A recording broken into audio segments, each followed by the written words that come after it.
Jeff Long said he identified the right coach in the time frame with John L. Smith, and the players are thrilled to have him back in Fayetteville as the 32nd head football coach. The Razorbacks had their first test for the road to Omaha. First round for them against Sam Houston State. Let's see how they did. Coach Anderson also said he is very excited with the return of BJ Young as well as a healthy Marshawn Powell, but he says it's imperative that they work on gaining leadership as well as depth for this upcoming season. And are you ready for some football? Football fans won't have to wait anymore. Razorbacks are getting mentally focused for this week's big game against LSU. It's the Battle of the Boot, and Arkansas got the Golden Boot last year, which is giving the Tigers extra motivation. And I'm Aiyana Cristal. The Lady Trojans are off to a rocky start with only 3 wins this season. Coming up, we'll hear from Coach Foley on what's going wrong.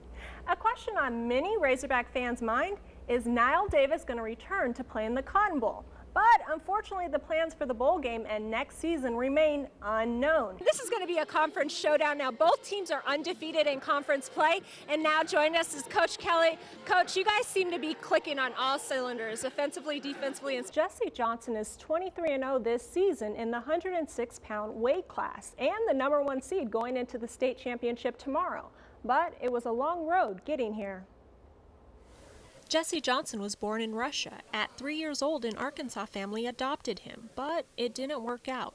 6 years later, he got the family of his dreams. Still, it was a tough road. I had a lot of anger issues and all this, and I was looking for something to take out my aggression and all this. And I really wanted to join a sport. He became a member of a wrestling team in 5th grade, but it wasn't easy at first. It was so much harder than Jesse imagined. I was thinking, it's like, man, I'm not going to ever be good at anything. Jesse was born missing 3 limbs. It's normal to me, because I haven't known any other way, and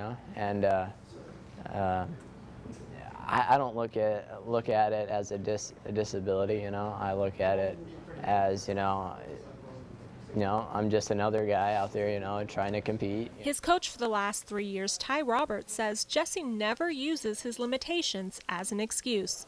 First impression of Jesse was just like the wow factor as far as watching him move around on the mat and watch him compete with the other wrestlers, and not just watch him compete, but watch him win. Through adversity, he has come out on top. His limitations tell you that he's tough. Tells you that he's got anything he's getting in life, whether it be wrestling or anything else, he's got to adjust and he's got to modify it. And the way he seems to be doing that with wrestling, the way he's modified everything in his life and the way he's modified his moves, it seems to be working with him. And continues beating the odds. Destroy your opponent within the rules of wrestling. Understand that? Yes, sir. All right. It makes me really happy, that I am, inspiring people. But at the same time, when I'm out there wrestling, I'm not thinking of that, I'm thinking about winning. You guys get plenty of rest And Jesse is a junior this year, but he's hoping to receive a scholarship through wrestling to attend college. And he says when he grows up, he wants to be a motivational speaker. Wes? Let's go, Ryan, let's go! He is a star on the field. Really good, really energetic, and really confident. But Ryan Key is not your typical 13-year-old. And he's not let his disability at all get in his way. He's a real part of the team. He's a good ball player, and he's amazing to watch. This Benton Cardinal is a fighter and knows how to make a comeback. At 3 years old, a tragic accident, a TV fell on Ryan. He had to be brought back to life 3 times. Then I thought baseball was the answer, and it was. He tried to, his right side is his good side. Number 10 is paralyzed on his left side. My leg is still kind of paralyzed, which is why I limp. I mean, I've learned how to pitch, throw, hit, and catch one-handed, which is really hard to do, even for people with 2 hands. But handicap is not how he describes himself. I mean, it's been fun and it's been hard, but after all these years, I mean, it's pretty easy now.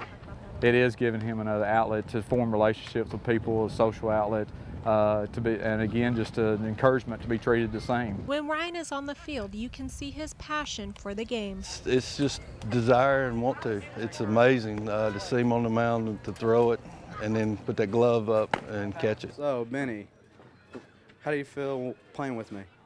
It's fun, but it's kind of cool to watch you learn, throw the ball, pitch. They encourage me so much. They tell me I should never give up and just do my best And they told me that I should never think of what other people think.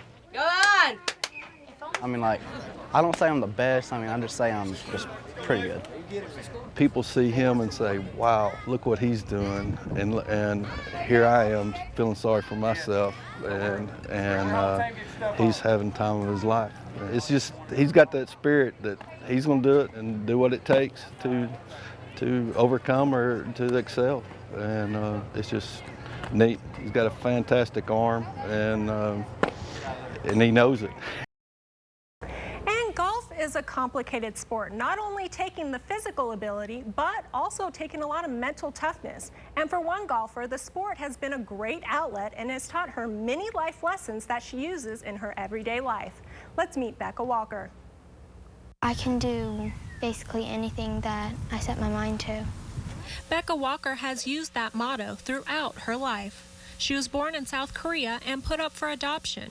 And the Walker family knew she was the last piece to make their family complete. The inner strength in her, I saw at a very young age when we adopted her at 7 months.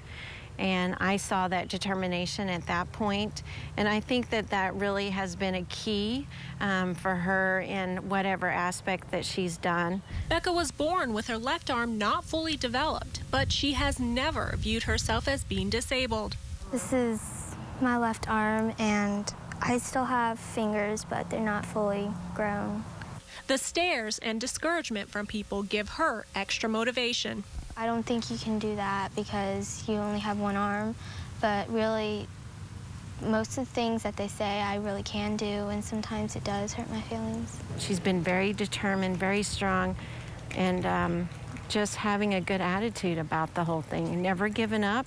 Being different is kind of fun in a way, because you're not like just regular people who are the same, because you have a different appearance, but inside you're still the same. And fully embracing her uniqueness and knowing that there is nothing she can't do, she got involved in the First Tee program to help instill life values and learn how to golf. She spends more time out here than just about any participant that we have, and it's been a real pleasure for all of our staff to watch her grow, both as a young person and especially as a golfer. Over 6 years ago, Becca started golfing, and it was an instant love connection. It's fun, but sometimes it's hard because you have to swing a certain way to get like power. It feels good because usually I don't hit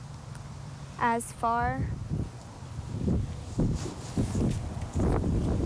and it just feels really good. It's something to admire, that's for sure. If everybody had as much determination as she does about golf and about life in general, then we'd all be better people for it. Becca wants to use her physical challenge to motivate others in hopes that they will try something they were told they could never do. If you're disabled or you don't think you can do well in things, just believe in yourself and you can do it. You know, after just spending a few minutes talking to her, I instantly fell in love. She is such a courageous and inspiration to everybody. Thank you for sharing.